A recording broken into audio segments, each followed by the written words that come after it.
What's up, guys? Welcome to Daily Dose of Reddit. This is your host, Zach, and today's subreddit is r/IDontWorkHereLady. This story's called, "You're applying for a job? I thought you worked here." Not sure if this really belongs here, since most of these stories are about dealing with entitled lady children who, on top of being illiterate, can't tell one color and style from another. But it still involves me being mistaken for an employee multiple times, so what the hey. Now, normally, I don't like to name the companies I work for, but this was almost 5 years ago, so I don't mind telling you that I used to work for Steak 'n Shake. This was my favorite place to eat when I was a kid, and was always my reward for coming back from the dentist without cavities. My dad's way of limiting how often we ate there. I was so excited to work there, especially since my manager during my first year was so awesome. It went downhill after he left, but that's a different story. The uniform was a white, button-down polo that you had to buy yourself, black slacks, the Steak 'n Shake apron, and a clip-on bow tie. The bow ties came in handy for a cosplay later on, so bonus! Now, I was in and out of homes at the time. I started living with my dad and his awful, now ex-wife, and after I was done putting up with her BS, I went to live with my mother for a while until I could get an apartment close to work. Both lived by a Kroger within walking distance. I don't have a car, and both Krogers had bus stops, so I could commute to work. The Kroger uniforms were so different from the Steak 'n Shake uniforms, so it always baffled me every time I went inside to shop a bit before the bus came and people thought I worked there. Winters were a blessing, since I would just leave my coat on as a universal sign of "I don't work here." But people would even stop me at the bus stop and ask why I wasn't working. I just point to the big ol' Steak 'n Shake logo on my apron, and they'd apologize and walk away.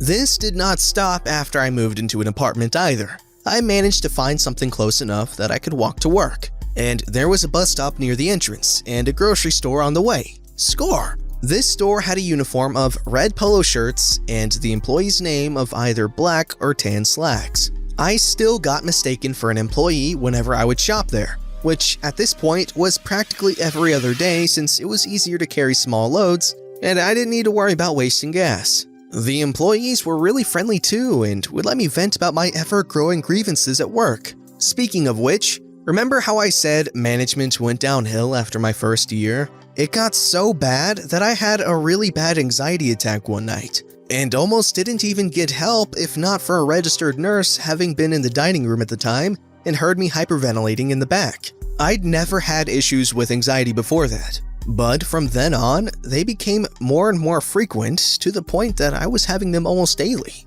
I knew I couldn't go on like this, so I started looking for another job. There were other issues too, but the anxiety tipped the scale. So despite management actually begging me to stay, I was praised as the best drive-thru attendant there because I actually gave a darn. I started looking for another job. After only a few weeks, I managed an interview at my new favorite grocery store. Hey, I already got mistaken for an employee there, might as well make it official. I got in with the support of the greeter who always listened to me vent, and am surprised when I land a second interview immediately after my first, and am told to wait for a different team lead to take me to the back. On the way, he expresses his surprise to see me getting interviewed. Turns out, they wear white shirts in the meat department, and with how often I shop there, he'd always assumed I worked there. Well, at least after that day, he'd no longer be wrong. Sorry if this didn't have any Karens or violations of personal space, but people like that aren't very common where I live. All the issues I'd had at Steak 'n Shake were caused by employees, and rude customers were actually a dime a dozen. I did get approached a lot by Steak 'n Shake customers after leaving, but they just wanted to tell me how much they missed me and refused to go through drive-thru now that there wasn't a caring attendant anymore. And for those wondering, I was at that store for 4 years, and only had 4 anxiety attacks. Only one was caused by an employee, and management always took it seriously. I love that place. It's really sad how common anxiety is because it can really be debilitating, as in it really limits what you can and really are willing to do. You know what I mean? Not that I suffer from it personally, but I know a lot of people who do. This story's called, "He Waited in Line for This Ridiculous Flex." I'm an author on a book tour. I'm in a big chain bookstore, sitting at a table with a stack of my books in front of me and beside a 7-foot tall reproduction of my book cover. I'm chatting with someone while signing their book, and there are 3 people in line behind them. It's my first book, so 3 people in line is huge for me. I'm enjoying the hell out of it, and I'm working my hardest to make sure everyone is having a great time. And they mostly are. Mostly. I start to pick up an impatient vibe from the man at the end of the line. He looks kinda huffy, looking around a lot, and keeps trying to make eye contact with me as I'm writing a somewhat lengthy dedication for the person at the front. The front person asks if we can take a photo together. I say of course, because I am so not used to anyone wanting to take a picture with me, and I'm totally an attention hog. This really sets Grumpy Man off. "Really?" he barks. I'm trying my best to not be mad at Grumpy Man, because he's in line to buy my book. Maybe he's had an awful day. Maybe he's late for dinner. Maybe his parking meter ran out 5 minutes ago and he has so many parking tickets that they'll tow his car. Who knows? So I ask the other people in line if it's okay for this gentleman to jump ahead since he seems to be pressed for time, and everyone is cool with it. I motion for him to come up. He plops a bag down on the signing table, pulls out 3 copies of Geddy Lee's Big Book of Bass, and says, "I need to return these." Oh no. I put on my best apologetic smile. "I am so sorry for the confusion," I say, gesturing at my stack of books and the giant sign beside me. "I'm the author of this book, and I'm here to sign copies of it today." "Do I look like I care? I need to return these," he shouts. "For sure, I get that," I say. "I just don't know how I can help you. I don't work here. I'm just visiting this store to sign my book." I point towards the cash desk about 20 feet away and say, "I'm sure that the awesome people who work at the store will be happy to help you." "I stood in this line. I need you to help me," he snaps. I'm pretty convinced that he's not listening to me. I'm so sorry about that confusion. It makes sense. There was a line of people, you figured it was a line for the cash, and you stood in it. But it turns out it was a line to get my autograph. The good news is that there's no line at the cash. I point again towards the actual cash. The other people in line are having a great time watching this show, and a few people have come creeping over from the coffee shop attached to the bookstore to get a better view. "Cut out this author BS!" shouts Grumpy Man, "and get me your manager!" I stand up very slowly. I pick up a copy of my book from the stack and flip to the About the Author page. I hold it up beside my face and make the same smirking grin that I'm wearing in the headshot printed in the book. The visual aid seems to have worked because Grumpy Man grabbed his 3 copies of Geddy Lee's Big Book of Bass and toddler stomped his way over to the actual cash. Postscript, I wrote, "Cut out this author BS and get me your manager," below my signature for the people who witnessed this absurd event. Alright, this Redditor is one cool person, to keep their cool after all that. And you know what? I'm hoping that, they got a few extra customers from the coffee shop maybe, because that took composure. This story's called, "Appears I Meet the Requirements." Welcome to BoxMart. I'm the guy in the black scrubs and a lanyard that says, "FBI crime scene, do not cross," attached to a badge with "not this place" clearly named. Never mind, I'm with my wife and kid. Twice I wander off to grab something we skipped or forgot. Twice randoms ask me where to find things. Frozen veggies, frozen seafood section, both oddly placed in my opinion. Both times, "I'm not too sure, I don't work here, and I try to avoid this place, sorry." And on we go. Now I'm reaching atop the high shelf to get a meal replacement drink because I often need to not feel hunger pain while not having time to properly handle it. I'm reading the label and chatting with wifey about it. Spidey sense fails me. Wife looks up behind me a couple times and I don't register that I've applied for a new job. She tugs my sleeve and clears a path for Karen, saying, "Scooch over babe, I think she needs in." And I move while turning and saying, "Sorry, lost in the label. My application has been accepted. I'm hired and I start my new position 15 seconds ago. I receive a verbal warning for conduct immediately. When you're done messing around, I need you to show me where your irrelevant item is. Your useless kids just point and send me the wrong way." Took about 10 full seconds of blinking, thinking, and checking my outfit to realize all you need is a lanyard of any kind to get a job here. Coincidentally, it takes the same amount of time for a wild Karen to ignore all signs present and become enraged at not having their demands met with groveling. "Are you useless too? Let's go. I need a relevant item today." I give wifey a good, solid kiss. She blinks and stares confused. "Be back in a sec, beautiful. Be good for mommy, buddy." Kiddo doesn't think much, but wifey catches on. Really? Okay then, have fun. I check my badge again just to see if the ignition kicks on for Karen. Appears to run on steam and the coal fire is heating up. I'm pretty new, but we'll find it right this way, ma'am. She made it down 4 aisles that most definitely wouldn't have what she wanted before mentioning my incompetence. I can't see why they'd put you in charge. I can't help but agree. I'm right there with you, ma'am. Seems like a major oversight. She follows through pet food, by the fish, and through shoes, but draws the line at electronics. I'm looking for a relevant food item. Why would you take me here? There's no food back here at all. It's been fun, but I'm bored, and she's either gonna get the point shortly or never.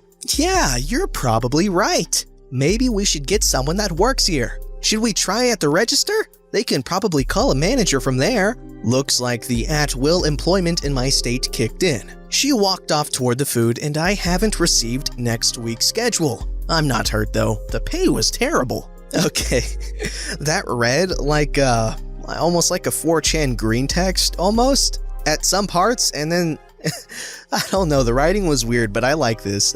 It's kind of funny. Like, this is sarcasm, the Reddit post. This story's called Karen vs. Retail Veteran. Someone in my friend group keyed me in on this lovely sub after they had a good laugh at some of my stories. Over the years, I've grown to loathe people who treat retail employees like garbage, and I go out of my way to make a fool of them. So I'll share one story now. I worked for years in retail before switching careers. I went from dealing with people who asked for items based entirely on what the people in said items commercial were wearing to teaching children. And this is one story that makes me think the children are by far the smarter breed. For a while, I worked as a trainer for a very popular cell phone company. I would regularly visit cellular characters and do events for customers and train employees on relevant new features and items. So I was almost always dressed very well. The most dressed down I ever got was a polo, dress pants, and dress shoes, because I wanted to give a good and professional impression. However, my style of dress came with the greatest Karen bait known to man, a silver name tag. Beyond the hundreds of times I was mistaken for an employee while at the stores, this story takes place when I went grocery shopping after work one evening. That should be enough background, so on with the actual story. I had finished up later than usual and was browsing the groceries for the next couple of days at a semi-supermarket whose logo is a bullseye. I had a cart with several frozen items my wife loves, some snacks for my son, some dog food for my dog, and various other small items to carry me through. I was browsing some spices, debating on if I had enough of a few kinds to make chili, when I hear a faint noise behind me. I squeeze in a bit closer, trying to be sure I'm not blocking the aisle. No sense in being rude, right? A second or two go by, and my spider sense begins to tingle. And then, dear reader, I hear the dreaded sound that in the retail wilds is both terrifying and amusing, depending on how far away you're standing. Excuse me.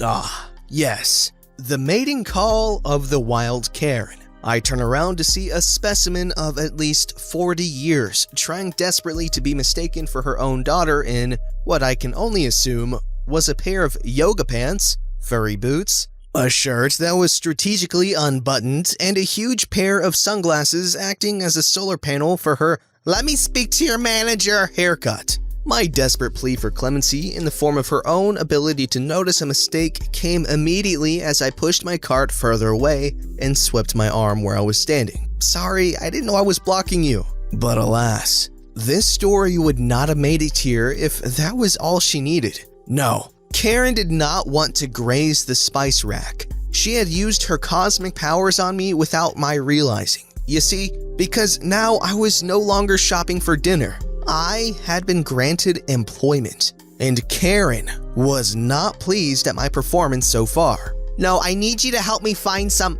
food item I don't want to malign by naming. I'm a smartass by nature. You can tell why. And my wife often jokes that I'm paid well to tell people where they can stick it and make them happy to hear it. But these skills are lost on the wild Karen. So is the fact that the store uniform is khakis and a red shirt, while I am in a blue and white dress shirt, dress pants, and wearing a company logo jacket that doesn't remotely look like an employee's. I decide to assume she's perhaps dazzled in bright lights without her solar panel glasses guarding her beady eyes. So I smile and politely say, "I'm sorry, I don't work here." Her eyes narrow, now looking like the shining black of a shark. And the games have now begun. "You're wearing a uniform. Don't give me that," expletive deleted. "You can put up that garbage when you're done doing your job." My eyebrow rises, and in my head, I hear the ringside bell. "Okay, Karen, game on." So, in my best, I really don't hope you're run over by a stray water buffalo voice, I smile and say, "What is it you needed help finding, ma'am?" I see the flinch. I said ma'am, and she didn't like it. Don't show weakness now, we've only started. But in the same condescending tone, she wails, "I need item. Now show me to it." I nod and push my buggy along as I head to the rear of the store. She does not look pleased that I'm bringing the buggy. But if she says anything, she does so under her breath, and I know soon enough she'll have plenty to complain about. So I savor the moment where the only sound is the slap-slap of her boots ricocheting off of the floor and on the heels of her feet inside. I walk several aisles. After a dozen, she starts to huff and puff, and I can hear the faintest grumbling about why it was so hidden away, and why did she have to walk so far, etc. Not directed at me, but I'm not deaf, so I can hear her childish tantrums just fine. Thank God she can't see the evil smile on my face. Passing the last row of groceries, I hang a left. Passing seasonal candies, luggage, travel, etc. She's behind me in such a blurry huff of muttering anger, I don't know if she's questioning the marital status of my parents, the life choices that brought her here, or both. But she's not happy, and it sounds more and more like a car that won't start and less like a person talking to themselves. As we reach the book section, I wheel the cart right over and start down an aisle. Now that Karen is really angry. "Where the deleted are you going? I'm looking for item. If you're too stupid to find it, then maybe I should be talking to your manager." This is drawing a crowd from the nearby electronics section. My plan is working out better than I'd hoped. I stop in front of the small children's section and grab a thin copy of what's basically toddler's first spelling book. A few letters playing with a small child on the cover and a title about learning the first few letters of the alphabet. Perfect. Walking back to the red-faced Karen, I offer the book. I don't say anything, I just extend my arm, showing her the cover. Like most people would, she takes the offered book, looks at it, looks at me, and basically growls. "What the deleted is this? Are you deleted stupid? Where is your manager? You are absolutely awful." Her wailing has attracted at least 2 employees who seem to recognize the whiny wails of the retail native Karen. One is on a small radio calling who I assume is the manager, while another is coming our way with that terror in their eyes that only an entitled middle-aged woman with an attitude problem can cause. With a smile, I gesture to the book in her hands and say in my absolute best customer service voice, "Actually, ma'am, I thought since you can't tell the deleted difference between a customer and an employee, you must not be able to read. So I figure this book can help." Stunned. Silence. The poor hamster that was responsible for the complex operation of powering the Karen was working overtime. So when the employee finally makes it to us, they're unaware of what I said, only that I was smiling in a customer service kind of way. Karen was still all mouth agape at what I said when they tried a polite greeting. "Hello? Is there something I can help you with tonight?" Karen was livid. She proceeded to throw the book at me, literally and figuratively, and start screaming. I dodged the book as her howls of rage wound up. "How dare you talk to me that way? I want this man's manager right now. He needs to be fired." Oh no, she still didn't get the point. Maybe I should have started with an easier book? Dr. Seuss? Maybe something on tape? She hasn't slowed down, is cussing like a rabid honey badger high on PCP, and somewhere in that string of expletives were words that vaguely made a caveman type sense. Short phrases, mostly, The employee is trying desperately to put out the fire that is Karen. Her face is so red, I swear smoke is coming from that horrible dye job. And the distant employee on the walkie is obviously begging for a manager or a priest. I step back, away from any flailing pieces, and just wait politely, taking a second to text my wife that I was held up and to expect a good story when I got home. Her response, because she knows me, "What did you do now?" I love that woman. When the manager arrives, they must have been fresh out of priests. The woman is pulled to the side and he speaks to her, trying to calm her down. The employee standing near me looks at me and, with a bewildered look, asks, "What happened?" Not wanting to spoil the punchline, I just kinda make a face and softly said, "Didn't the haircut clue you in?" Big mistake. The employee chirps with laughter. He quickly chokes off. I don't think he expected me to know the dorsal plumage of the wild Karen. But Karen has heard the sound and went from slowly lowering to a shrill string of complaining back to seething anger. Once again, she all but frothed at the mouth. After another few minutes, the manager gets her to step aside and comes over to talk to me. He begins asking all sorts of questions she obviously decided to embellish. "Why did you call her?" Deleted, I actually didn't say. "Did you throw a book at her? Were you following her?" Things like that. Things that could be claimed with only the loosest concept of reality. So, in a pleasant voice, I explained how I was shopping and she demanded I show her where an item was and refused to accept I didn't work here. This caused the manager to frown as he looked at me. He saw how I was dressed and I think some light in his eyes actually died. Probably realizing he had to actually think worse of humanity than just 5 minutes ago. And it took another piece of his soul with it. I've been there. So I smile and nod as I see him reason out that I was basically kidnapped to find something for this woman, and all the tumblers in his mind seem to fall into place. He must have seen this type of thing often enough to know what happened, or close enough. But I nod and say, since she can't read and might be colorblind, I got her a book on the alphabet instead. I figure if she knew how to read, it would fix all her problems. She threw the book at me, cussed like a sailor, and wants you to fire me. Maybe I should have gotten something in crayon? The employee, standing nearby, is done for. He begins to laugh, hysterically. Full belly laughs that send him retreating for a door to their back room nearby. Even as he fades from sight, I can still hear the echoes of his laughter. The manager, a seasoned veteran of the retail wars it seems, manages to make his initial chuckle sound like a disapproving grumble at the retreating employee. But the way his face scrunched up, I know full well he found it at least reasonably funny. Karen is mad at the employee for laughing, having at least the sense to know that she's the butt of the joke, even if she didn't hear said joke. So, score 1 for her situational awareness. So, she starts over to us while the manager's poor soul begins to wither inside him. She's in full complain mode. Corporate this, I know X person that. It all sounds like the teacher from Peanuts, if you've been in actual retail before. Turning with an admirably straight face, the manager holds up a hand and silences her through his weird Karen charming powers. "Ma'am?"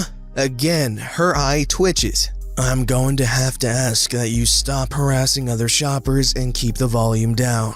A vein in her forehead begins to leap from the skin and do a little dance as she winds herself up for another tirade. "He was the one harassing me!" She almost reaches around him, jabbing her $2.99 press-ons at me like the predatory talons she wishes they were. The manager, not happy with basically having her almost trying to wrap herself around him to get to me, holds up his hands and in a very firm voice says, "Ma'am, you need to calm down. If you can't, then I'll have to ask you to leave." The blubbering, incoherent Karenisms that follow don't translate well to text. And if I had thought I could get away with it, I would have recorded it with my phone. As it was, she protested, swore, threatened, and actually raked her arm down a shelf in a tantrum, knocking down almost everything as she screamed at the manager. And that's when I knew what was coming.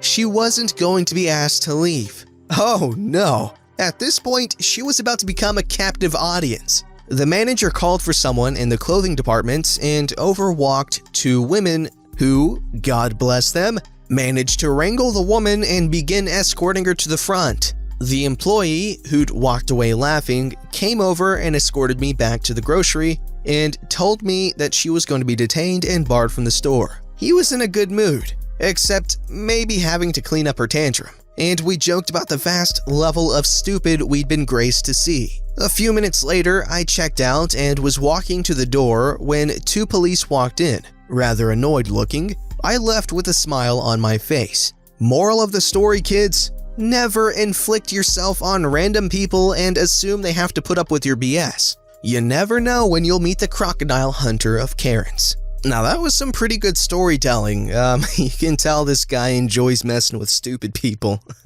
Don't forget to like, subscribe, and hit that bell to never miss an episode.